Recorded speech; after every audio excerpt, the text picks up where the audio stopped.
சின்ன சிங்கப்பூர் என்ற செல்ல பெயருடன் செல்வம் பொங்கி சீர்மிகுந்து வாழ்ந்த போதிலும், சின்ன சிங்கப்பூர் என்ற செல்ல பெயருடன் செல்வம் பொங்கி சீர்மிகுந்து வாழ்ந்த போதிலும், வளரும் கூத்தாநல்லூரில் வாழ்ந்த சீலர்கள் புகழும் மார்க்க கல்வி சோலை வழங்கி சென்றனர். மறுமை நாளில் சுலபமாக சொர்க்கம் செல்லவே கடமையான கல்வி கற்று நன்மை சேர்க்கவே கல்வி சாலை மன்பவுல் உலாவை தந்தனர். கல்வி சாலை மன்பவுல் உலாவை தந்தனர். காலம் வென்று நன்மை சேர்க்கும் வழியை கண்டனர். கல்வி ஊற்று மன்பவுல் உலாம், ஞான கண் திறக்கும் மன்பவுல் உலாம்.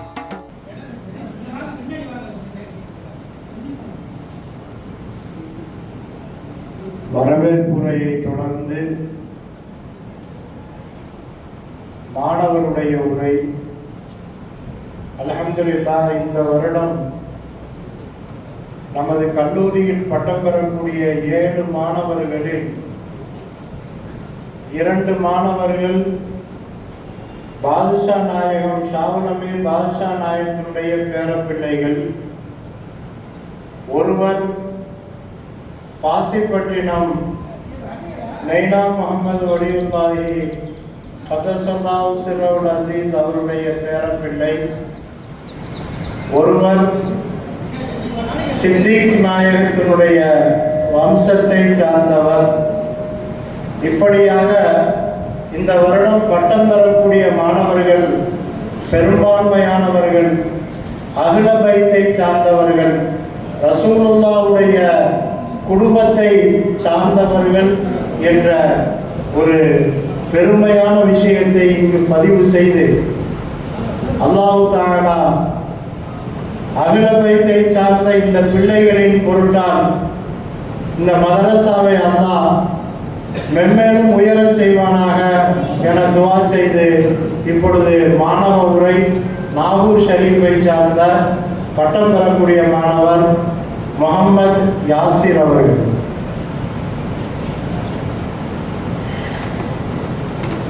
அஸ்ஸலாமு அலைக்கும் வரஹ்மத்துல்லாஹி தஆலா வபரகாத்துஹு.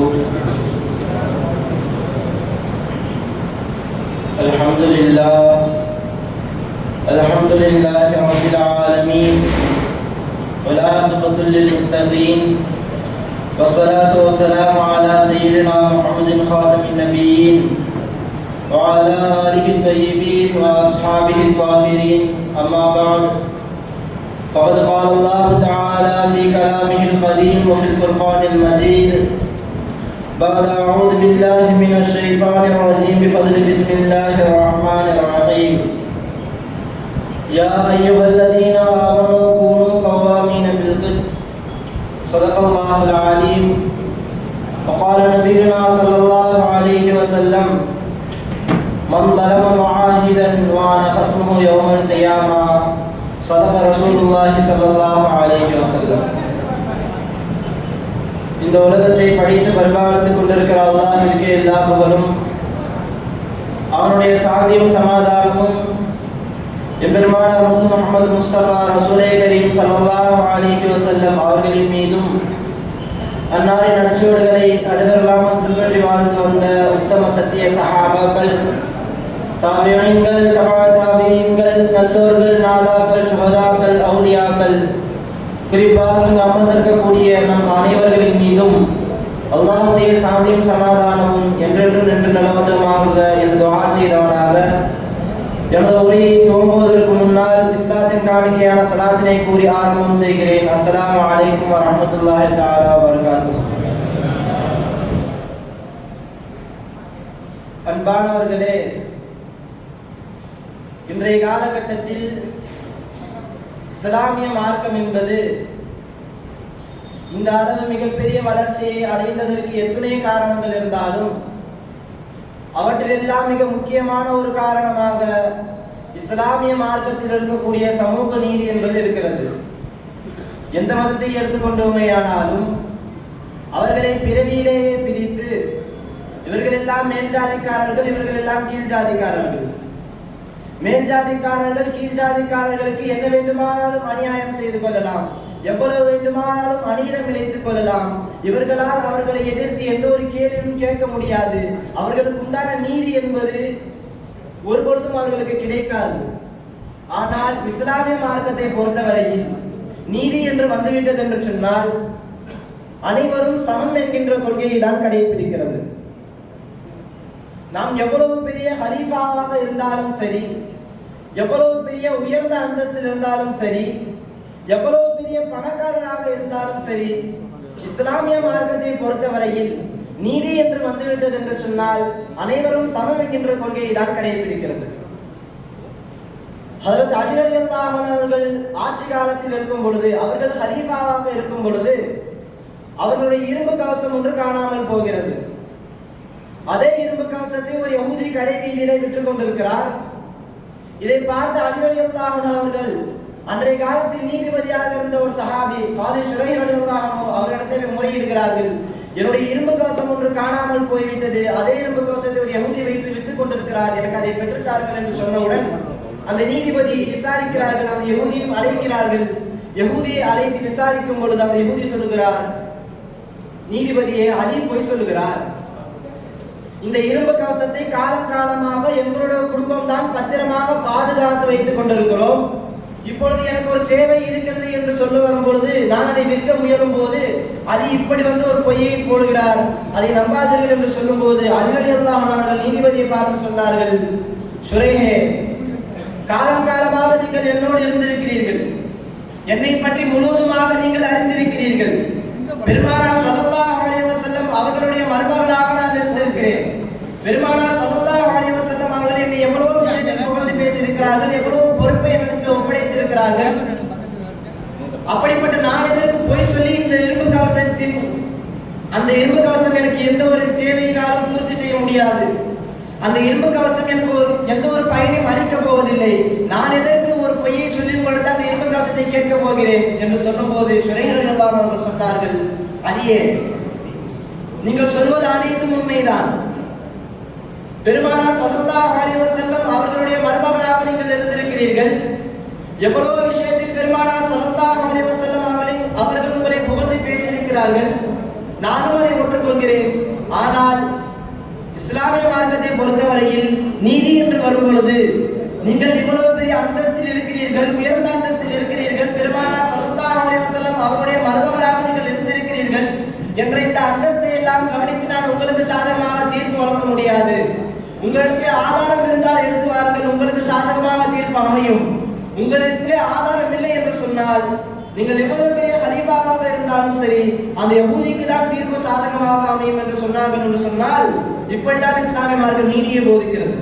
இஸ்லாமிய மார்க்கத்தை பொறுத்தவரையில் நீதி என்று வரும் பொழுது யாரின் பக்கம் ஹக்கு இருக்கிறதோ, யாரின் பக்கம் சத்தியம் இருக்கிறதோ, யாரின் பக்கம் ஆதாரம் இருக்கிறதோ அவரின் பக்கம் தான் இந்த இஸ்லாமிய மார்க்கம் நீதியை வழங்குகிறது.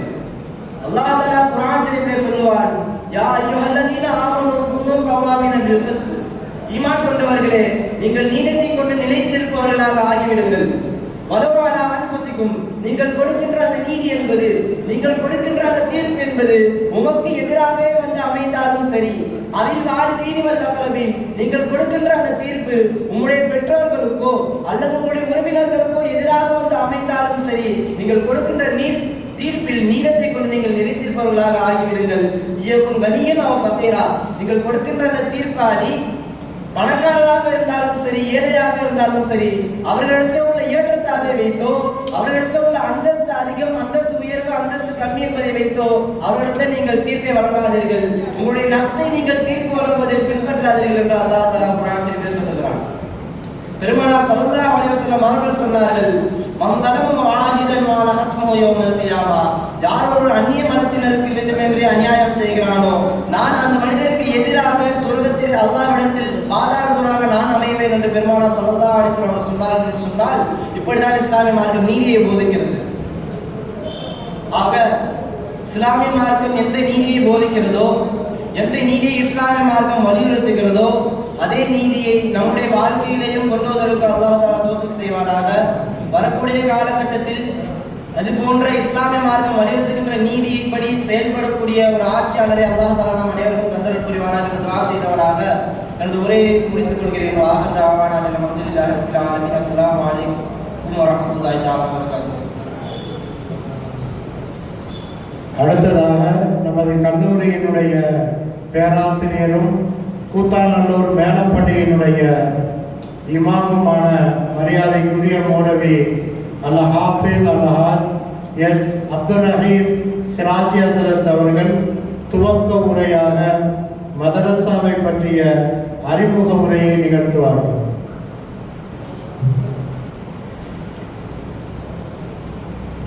السلام عليكم ورحمة الله وبركاته.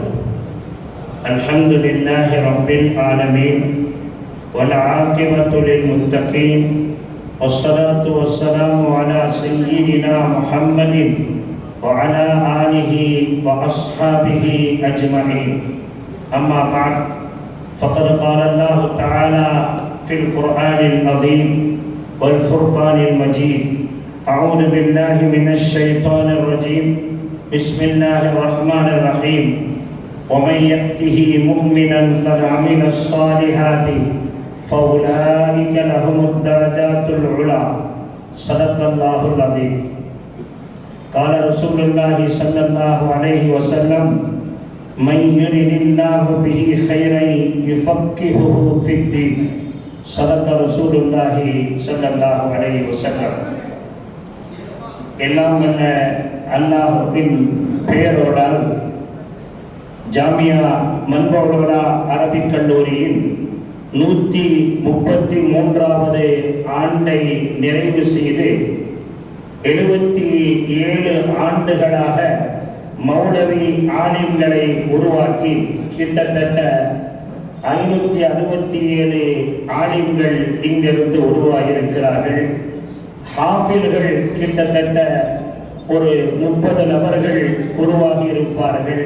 கிட்டத்தட்ட 600 நபர்களை வெளியாகியிருக்கிற இந்த பட்டமளிப்பு விழாவினுடைய தலைவராக வீற்றிருக்கிற எங்களுடைய கல்லூரியினுடைய முதல்வரும் கண்ணியமும் மிகுந்த மரியாதைக்குரிய மௌலானா மௌலவி அல் ஹாஜ் AF முகமது அலி பாக்தவி ஹசரத் கிப்லா அவர்களே, இங்கே நிர்வாகங்களாக இருக்கக்கூடிய இந்த நிர்வாகத்தை கட்டமைத்து மன்பௌலா சொசைட்டியினுடைய தலைவராக இருக்கிற அல்ஹாஜ் எல்எம் முகமது அஷ்ரப் ஹாஜியார் அவர்களே, துணைத் தலைவராக இருக்கிற அமீர் அலி ஹாஜியார் அவர்களே, செயலாளராக ஆக்கப்பூர்வமான பணிகளை உளவி எங்கே இருக்கிறார்கள் என்று எந்த நோட்டீஸிலே பார்த்தாலும் இந்த மன்பௌலாவுடைய பட்டம் பெற்றவர்கள் இருக்கிறார்களா என்று தேடி பார்க்கிற ஆற்றல் மிகு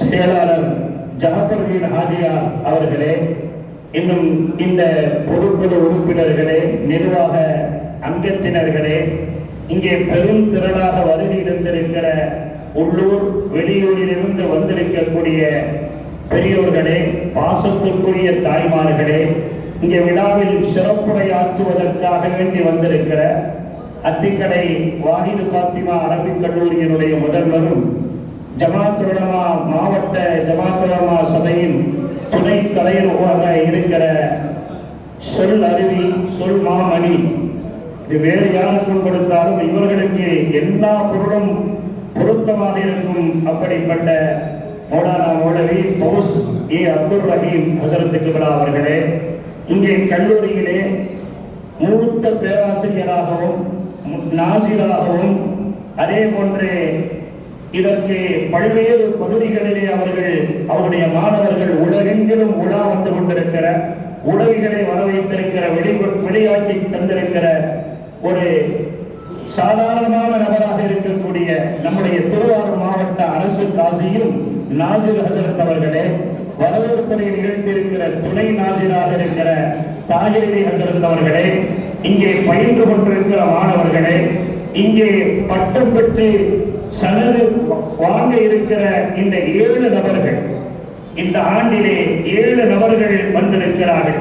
அல்லாஹ்வுடைய குர்ஆனிலே சொல்லுகிற போது வானங்களை 7ஆக படைத்திருக்கிறார். பூமியை 7ஆக படைத்திருக்கிறார். கிழமைகளும் 7 தான். 7 என்பதிலே இன்னொரு சிறப்பு என்ன தெரியுமா? பெருமானார் ஸல்லல்லாஹு அலைஹி வஸல்லம் கூட சொன்னார்கள், நாளை மறுமையிலே அல்லாஹ்வுடைய அர்ஷுடைய நிழலுக்கு கீழ் இருப்பவர்கள் 7 நபர்கள். சபஅத்துன் யுதில்லுஹுமுல்லாஹு யௌம லா தில்ல இல்லா தில்லி என்று பெருமானார் சொல்கிறார்கள். அந்த 7 நபர்களிலே யா அல்லாஹ் இவர்களையும் எங்களையும் இங்கே பங்கெடுத்துக் கொண்டிருப்பவர்களையும் அல்லாஹ் ஆக்கி அருள்வதோடு இனி வரக்கூடிய காலத்தில் அதிகமான மாணவர்கள் இங்கிருந்து இந்த நிர்வாக பெருமக்களும் அதே போன்று இங்கே இந்த ஊர் மக்களும் விரும்புகிற வரவேற்புரையில கூட சொல்லி காட்டிய தாகிரடி ஹசரத் அவர்கள் சொன்னார்கள், இந்த மதரசாவிலே மாணவர்கள் மிகுந்த அதிகமாக உருவாக வேண்டும் என்று. அப்படி உதவிப்பட்ட 2009 பார்க்கிற போது அதிலே 18 மாணவர்கள் பட்டம் பெற்ற மாணவர்கள் மட்டும் இருந்தார்கள். ஹசரத் பெருந்தகை அவர்களுக்கு தெரியும், இங்கே பணியாற்றக்கூடிய பேராசிரியர் பெருமக்களுக்கு தெரியும். 18 மாணவர்கள் அதுதான் அதிக உச்சபட்சமான நிலையாக இருந்தது. தாயிரடி ஓடும்போது கூட ஒரு 10 நபர்கள் என்று நினைக்கிறேன். அவர்கள் 11 நபர்கள் பட்டம் பெற்றார்கள். இதில் சிறப்பு என்ன தெரியுமா? இந்த மதரசா 133 ஆண்டுகளை கடந்திருக்கிறது. அல்லாஹ் குர்ஆனிலே சொல்லுகிற போது வமையத்திஹி முஃமினன் கத அமில ஸாலிஹாத்தி ஃபஉலாயிக லஹும் தரஜாத்துல் உலா என்று அல்லாஹ் அறிமுகப்படுத்துகிறார். ஒரு மூமினுடைய எண்ணமும் ஒரு மூமினுடைய கண்ணோட்டமும் குறிக்கோளும் ஈமான் கொண்டு சாலிகான அமல்களை செய்கிற நேரத்தில் பரிபூர்ணமாக நம்பிக்கை வைத்து செயல்பட்டால் அவர்களுக்கு உயர்தரமான படித்தரங்கள் தரஜாக்கள் இருக்கிறது என்று சொல்கிறார். ஏதோ நான் நினைக்கிறேன் இந்த மதரசாவுக்கு பெயர் வைத்ததற்கும் இதற்கும் தொடர்பு இந்த ஆயத்திலே இருக்கிறது. மம்பவுல் உலா, உயர்வின் ஊற்றுக்கள். அல்லாஹ் தஆலா யர்ஃபஇல்லாஹு அல்லதீன ஆமனூ மின்கும் வல்லதீன ஊத்துல் இல்ம தரஜாத் என்று அல்லாஹ் சொல்கிறார். அல்லாஹ் முஃமின்களை உயர்த்துகிறார், கல்வி ஞானம் கொடுக்கப்பட்டவர்களை பல படித்தரங்கள் உயர்த்துகிறார். இந்த மன்னோடா ஆரம்பிக்கப்பட்டவருடைய முஹ்லிஸான அந்த கடப்பற்ற இறைய சுத்தியோடு ஆரம்பித்தவருடைய விளைவு இறையே அதற்கடுத்து வருகிற இந்த நிர்வாக பெருமக்கள் முன்னெடுத்து இன்னும் அதிகப்படுத்துவதற்கு எந்தெந்த வாய்ப்புகளை உங்களுக்கு நாங்கள் செய்து தர வேண்டும், நீங்கள் சொல்லுங்கள், மாணவர்களை அதிகமாக்குங்கள் என்று சொல்வதை போல அவர்கள் எங்களுக்கு சொல்லிக் கொண்டே இருக்கிறார்கள். அவருடைய எண்ணத்துக்கு தக்கவாறும் கியாமத்து நாள் வரை இது தங்குதடையின்றி இன்னும் பல்லாயிரக்கணக்கான மாணவர்கள் இங்கே பயின்று பட்டம் பெற்று, ஏனென்றால் இங்கே பட்டம் பெற்றவருடைய பட்டியலை இப்பொழுது பார்த்தோம் என்று சொன்னால் சுடர் விட்டு உயர்ந்த தரத்தில் இருக்கிறார்கள். குறிப்பாக சொல்வது என்றால் ஜமாத் உலமாவுடைய தகுதிமிக்க செயலாளர் அவர் இந்த மதரசாவிலே 1986 பட்டம் பெற்றவர். உளவி என்ற பட்டத்தை பெற்று டாக்டர் அன்வர் பாதுஷா உளவி அவர்கள் எப்படி தெரியுமா, 2 தடவை அவர்கள் செயலாளர்கள். முதல் தடவையாவது அவர்கள் தேர்தலிலே போட்டியிடுவதற்கு மற்றவரை இருந்தார். ஆனால் இந்த தடவை அன்ன போஸ்ட் மாதிரி யாருமே எதிர்க்கவில்லை. அன்வர் பாதுஷா உளவி ஹசரத் அவர்களை மீண்டும் அவர் மாநில ஜமாத் உலமா சபையினுடைய செயலாளராக வர வேண்டும். நமது ஜாபர் ஹசரத் அவர்களுக்கு ஒரு வருடம் முந்தி அவர்கள் இங்கே ஓடி பட்டம் பெற்றவர்கள். எவ்வளவு பெருமைக்குரிய விஷயம்! அது மாத்திரமா முன்னோர்களை பார்க்கிறோம். நான் ஒரு உளவியினுடைய மாணவர் என்று சொல்லிக் கொள்வதில் பெருமையோடு சொல்கிறேன். இந்த கட்டடம் கட்டிக் கொண்டிருக்கிற போது 1958ஆம் ஆண்டு அவர்கள் ஐயாபுரத்தை சேர்ந்த மௌலானா மௌலவி மிகப்பெரிய ஜாமியுல் ஃபுனூன் ஷேகுல் ஹதீஸ் முஹம்மது இஸ்மாயில் ஆலிம் உளவி ஃபாசில் தௌபன் அவர்கள் இங்கே கல்வி அய்யூப் ஹசரத் உங்களுக்கு எல்லாம் தெரியும். அய்யூப் ஹசரத்தும் சரி, அதே போன்று அலி ஹசரத் மறைந்த மாங்குடியுடைய அலி ஹசரத்துடைய சகோதரர் உஸ்மான் ஹசரத், இஸ்மாயில் ஹசரத் 3 நபர்கள் 1958ஆம் ஆண்டு பட்டம் பெற்றார்கள். அவர் பட்டம் பெற்று சாதாரணமாக 3 நபர்கள் தானே என்று அல்ல, 3 முத்துக்கள். அந்த முத்துக்கள் அவர் பணியாற்றிய இடம் அய்யூப் ஹசரத் இங்கே தலைமை பேராசிரியராக முதல்வராக பல்வேறு பணிகளை சிறந்த செய்தார்கள். அதே போன்று உஸ்மான் ஹசரத் அவர்கள் புதுக்கோட்டையிலே பல பணிகளை செய்திருக்கிறார்கள். இஸ்மாயில் ஹசரத்தை பொறுத்தவரை அவர்கள் ஆள் குள்ளமாக இருப்பார்கள். ஆனால் அவர்களிடத்தில் இருக்கக்கூடிய கல்வி இருக்கிறது. இங்கே பெற்ற கல்வி, இந்த கலைக்கூடத்தில் இருக்கிற அந்த கல்வி எங்களுக்கு திருப்பூருடைய போரிக்கிற போது ஹதீஸ் கலையும் சரி, இந்த விண்கலை வித்தகராக இருக்கிற நம்ம சர்தார் ஹசரத்துக்கு இருக்கிறார்களே, இதே போன்று அவர்களும் விண்கலையிலையும் தேர்ச்சி பெற்றவராக பன்னூற்றுக்கணக்கான மாணவர்களை உருவாக்கி இந்த வருடம் 50ஆம் ஆண்டு பொன்விழாவை கடந்த 11ஆம் தேதி கொண்டாடியது. இதை எனக்கு சொல்லுகிறேன் என்றால், அவர்கள் இங்கே கல்வி பெற்றவர்கள், இங்கே உளவி என்ற கல்வியை படித்ததால் இங்கே இருக்கிற அந்த வழக்கத்தால் அவர்களுக்கு பன்னூற்றுக்கணக்கான மாணவர்களை உருவாக்கி இருக்கிறார்கள். நீங்க இடத்தை பெற்றிருக்கிறார்கள். கூட யாருக்கு சேரும்? இந்த நிர்வாக பெருமக்களுக்கு, இந்த ஊர் பெருமவர்களுக்கு, எல்லோருக்கும் இந்த நன்மைகள் எல்லாம் வந்து சேர்ந்து கொண்டே இருக்கும். அப்படியானால் இந்த மதரசாவில் கல்வி கற்றி சென்றவர்களும் சரி உயர்ந்த இடத்தில் இருக்கிறார்கள், உயர்ந்த பாக்கியத்தை பெற்றிருக்கிறார்கள். இப்பொழுது கல்வி போதிக்கிற பேராசான்களும் சரி, இங்கே நிர்வகிக்கக்கூடிய நிர்வாகிகளும் சரி, இந்த நம்மளுடைய வழக்கத்தால் நிச்சயமாக உயர்ந்த இடத்துக்கு இலக்குக்கு நீங்கள் போவீர்கள்.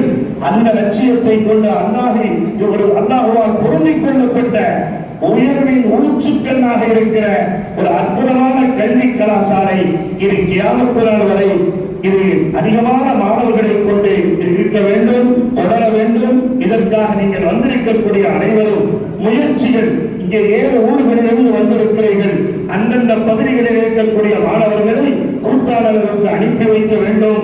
மன்னோவிழா எல்லா விதத்திலேயும் உங்களை வரவேற்பதற்கு தயாராக இருக்கிறது. ஈருலக கல்வியையும் தடுப்பு கொடுப்பதோடு அதே போன்று உங்களுக்கு பட்டய படிப்பு என்றால் அதையும் கொடுப்பதற்கு தயாராக இருக்கிறது. குரு மாணவர்களாக இருந்தாலும் சரி, எல்லா மாணவர்களும் வர வேண்டும். இன்ஷா அல்லாஹ் வரக்கூடிய காலத்திலே பன்னூற்றுக்கணக்கான மாணவர்கள் ஓடுகிற அளவுக்கு எல்லா வசதி வாய்ப்புகளையும் செய்து கொடுக்கக்கூடிய ஒரு கலாசாலை இன்ஷா அல்லாஹ் தொழிலின்றி கியாமத் நாள் வரை இது நடைபெற வேண்டும். அதற்கு மனப்பூர்வமாக குறிப்பாக இந்த இடம் மௌலவிகள் 7 நபர்களையும் அல்லாஹ்வுடைய அரிசியை நிலத்துக்கு கீழ் இருப்பதை போல அல்லாஹ் இவர்களை பொருந்திக் கொள்வானாக, மக்மூலான ஆலிமாக ஆக்குவானாக. இவர்கள் செய்யக்கூடிய பணிகளில் எல்லாம் சிறந்தோங்க செய்வானாக. இந்த பெற்றோர்களுக்கும், இந்த நிர்வாகிகளுக்கும், பேராசிரியர்களுக்கும், இங்கே பங்கெடுத்துக் கொண்டிருக்கிற அத்தனை பேர்களுக்கும் நீண்ட ஹயாத்தையும் நிறைந்த சுகத்தையும் அல்லாஹ் வழங்கி புரிவானாக என்ற துஆவோடு என்னுடைய வார்த்தைகளை நிறைவு செய்து கொள்கிறேன். வாஹிரு அவானா அல்ஹம்துலில்லாஹி ரப்பில் ஆலமீன். அஸ்ஸலாமு அலைக்கும் வரஹ்மத்துல்லாஹி வபரகாத்துஹு.